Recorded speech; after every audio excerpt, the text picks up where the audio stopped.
Welcome to Rick Rack Ruby. I'm Laura Cluvo. Today we will be making this Tinsel Town stuffed angel Christmas ornament. She's fun and easy, so let's get started. For the Tinsel Town stuffed angel, we'll start by making the pattern. This is very easy. It's a 3 by 5 inch piece of graph paper, which I'm folding in half the long way. Then I'll measure out 3 squares, 3/4 of an inch. This is 1/4 inch graph paper. Make a little mark there. Open it up. And then I have a circle template, and I'm looking for the 3-inch circle because I have 3-inch wide graph paper, and I'm gonna make sure these little sort of registration marks line up with the lines on the graph paper, and I'll draw a circle here at the bottom, or a half circle. And then I'm going to connect the line from here to here, the pencil. Just want to make sure I can see that. It doesn't have to be perfect. And then I'll cut this shape out. 3 squares over and a 3-inch half circle on the bottom. Here we go. Now I actually need 2 of these. I'm going to cut out a second one. The full pattern is, for the main part of the front and back, and the second pattern is going to be for the little swag shape. I'm going to count down 6 squares, 1, 2, 3, 4, 5, 6, or 1.5 inches, right on the center fold. And then I'm going to go up 6 squares from the center. 1, 2, 3, 4, 5, 6, right here. And then I'm going to make a little indicator here. This is the widest part of the shape. And then I'm going to take I tried to do it with this, but it's not quite right. It didn't quite work, but I'm just going to take my CD or a DVD, or this is some kind of a programming, and I'm going to connect these lines. So from here to here, I'm going to back this up a little bit just to give room for my pencil. That looks good. From here to here, and then I'll fold it, and I'm going to cut out this line right here.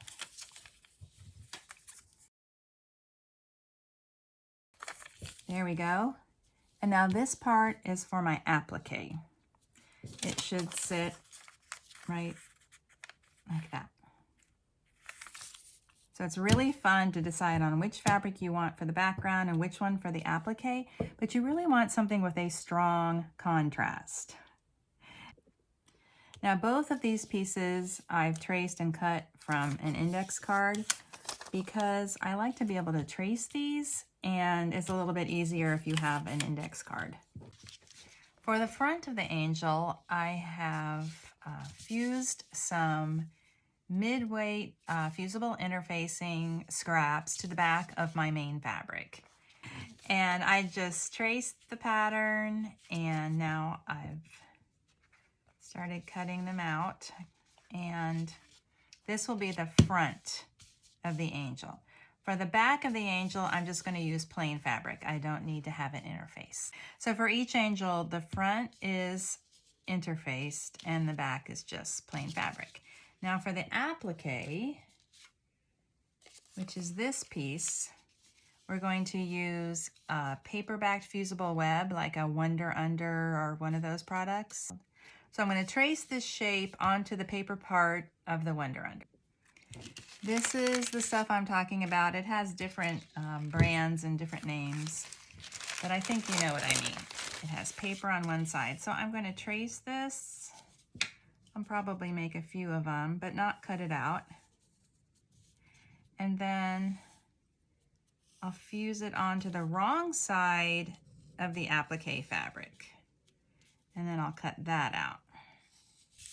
That looks good.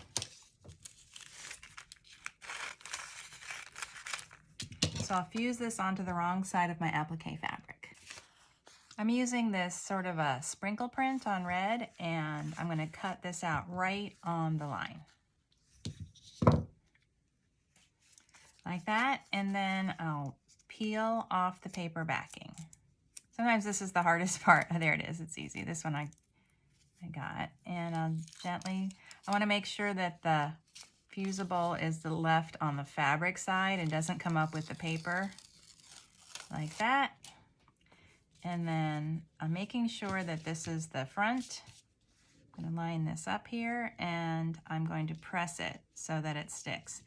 And one thing that I want to be careful of is to make sure this is more or less centered.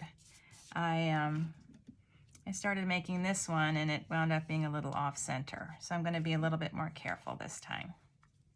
That looks good. So I'm going to press this to fuse it to the front of this piece. I'm going to do some machine embroidery along this edge and this edge of my applique. I guess I don't have to use the red anymore. There. That's better. But I just wanted to point out that I'm switching to this open-toed foot so that I can see what I'm doing. Let's see. It's just a little bit easier to see when you have this open toe right here. My machine is threaded with white thread, and I'm going to run a little blanket stitch along here and here. You can use whatever stitch you like. You could do a zigzag or even hand embroidery or whatever you like. I just want you to know that at the top of the point right here, I'm going to add a bow. So, you know, when you get here and, you know, you're trying to figure out exactly how to manipulate your stitches so that the point is accurate, don't worry about it. It's going to be covered up. All right, so I'm going to do my little blanket stitch and I'll be right back. I finished the embroidery. It's actually called a decorative stitch on my machine, and now I'm just going to pin these together. This is the back, this is the front. Pin and stitch around this edge, the curved edge, leaving this open. And I'm going to use a small seam allowance. I'm going to go around it twice, and I'm going to make sure that I back stitch here and here. You want that to be definitely secure so that when you turn it, those stitches don't open up. I'll be right back. Here's how it looks after I stitched it. There's no real secret. I'm going to use my pinking shears to trim. I'm going to do that over my garbage can so I don't have a lot of mess, but I'm going to trim around and then I'm going to turn it to the right side. Here's how it looks after I've trimmed the seam allowance, and now I'll turn it right side out. That opening at the top is large enough to turn it fairly easily and also to stuff it fairly easily. I have a chopstick that I use to help sort of get everything completely. And right now I look at it and I want to make sure that this curved bottom edge looks nice and smooth, and it does. So I'm ready to stuff. There we go. The dress is stuffed and it's ready to be gathered up at the top. I'm going to fold in about 1/4 inch at the top, and I have a doubled strand of quilting thread on my needle, and I'll just go all the way around this top edge around the circle. I like to use a thimble. So I'm starting in the seam allowance. So in other words, on the side here where the seam is, and then I'm folding under the top edge, and you can see that I've stuffed right up to the top. That's important. You want the neck to be stuffed firmly so that it will support the head. This is a double strand of quilting thread, and I'm just taking little stitches, a little running stitch all the way around the top. I don't want to catch any of the stuffing in my stitches, so this finger is kind of holding the stuffing down. There we go. Now I'll pull this up tight like this, and then I'll go back and forth a few times to make sure it's nice and secure. This very top edge will be covered by the head, but there's no collar or lace around this, so I want to get it pretty neat.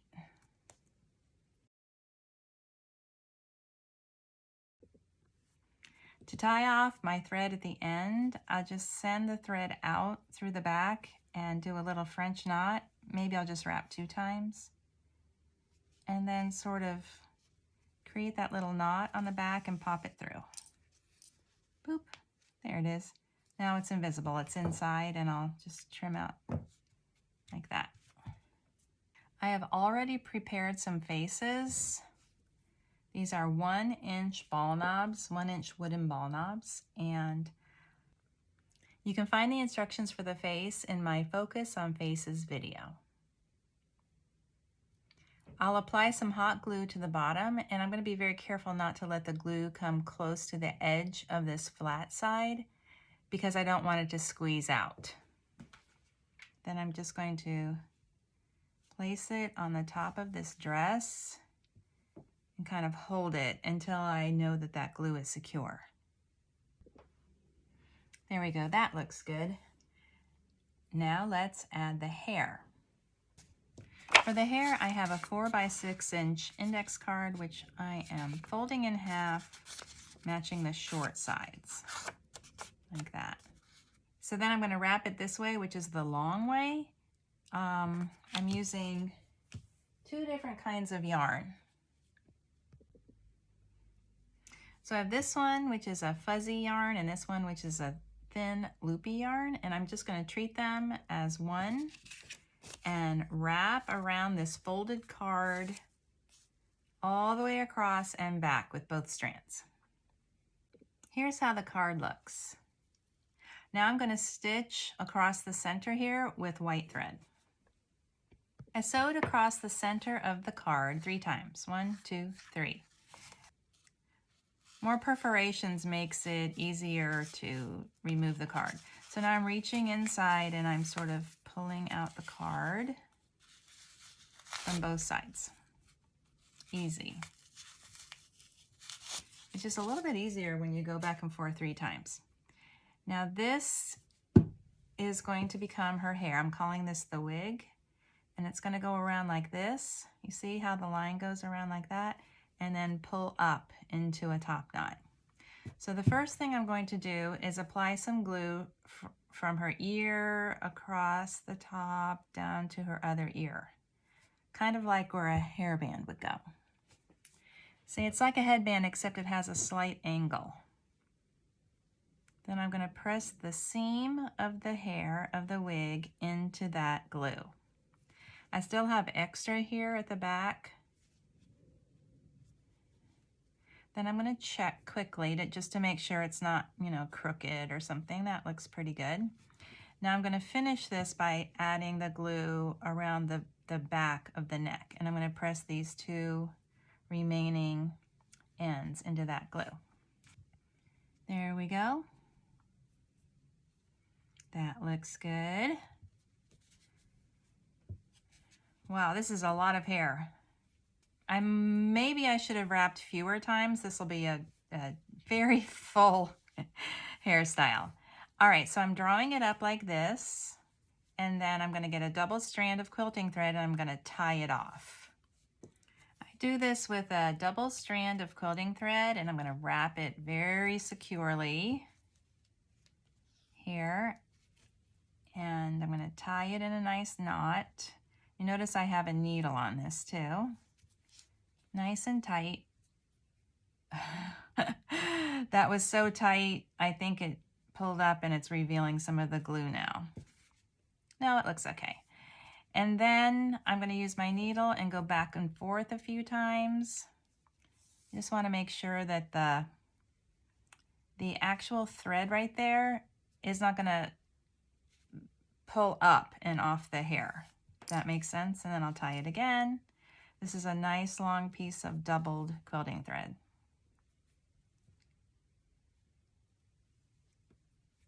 That looks good. Now I have this baker's twine on a nice fat needle, and I will use this to create the hanging loop. So I'm going to sew this through the hair below the place where the top knot is secured.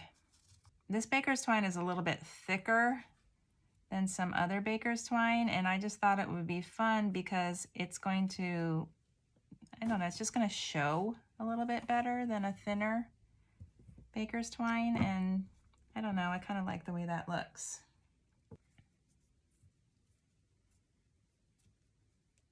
There we go, there's a little overhand knot in the ends, and there is her hanging loop. For her halo, I'm going to cut off about, let's see, 5 inches of gold wire. This is 20 gauge gold wire from the craft store. I will fold it in half and create a little circle shape with a stem, and then bend the stem up to a 90-degree angle. It doesn't have to be perfect. Then I'll apply some glue right here on the ends and press that into the center of the top knot. I want it to be sort of integrated into the hair. So it's not like way up above her head, but it's just kind of resting there on top of her hair. Now I've tied a little bow from this baker's twine, and I'm going to glue that right there. It's just a little decoration in her hair, like that. The streamers are just adding a little bit of interest. And then at the center of the bow, I think I might add these.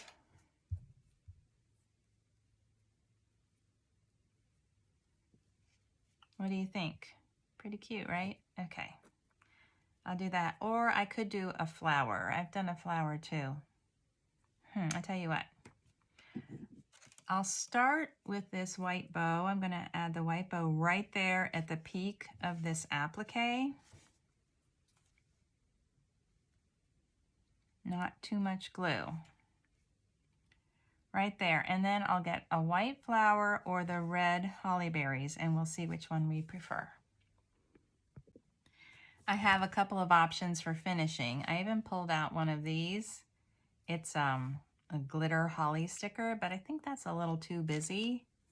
And then the berries, which I think is super cute, or just a white flower.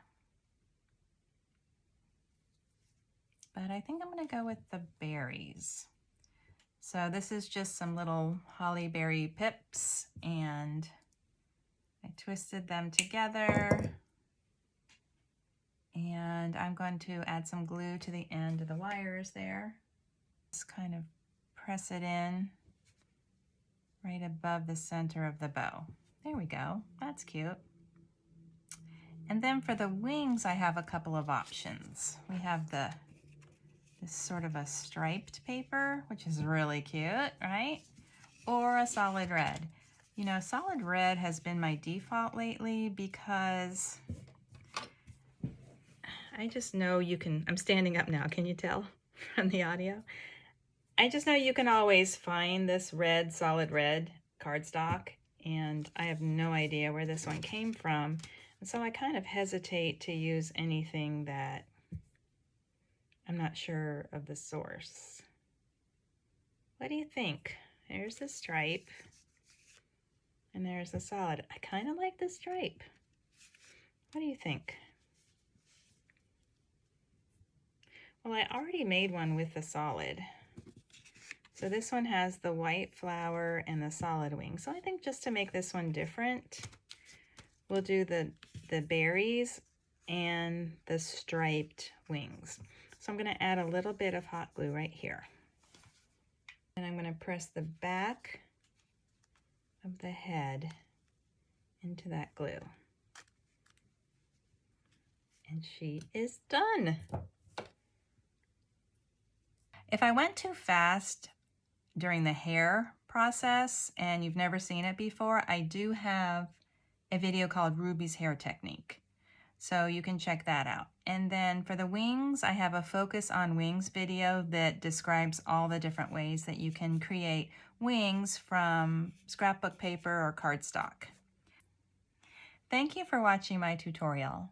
If you're enjoying my videos, please like, share, and subscribe.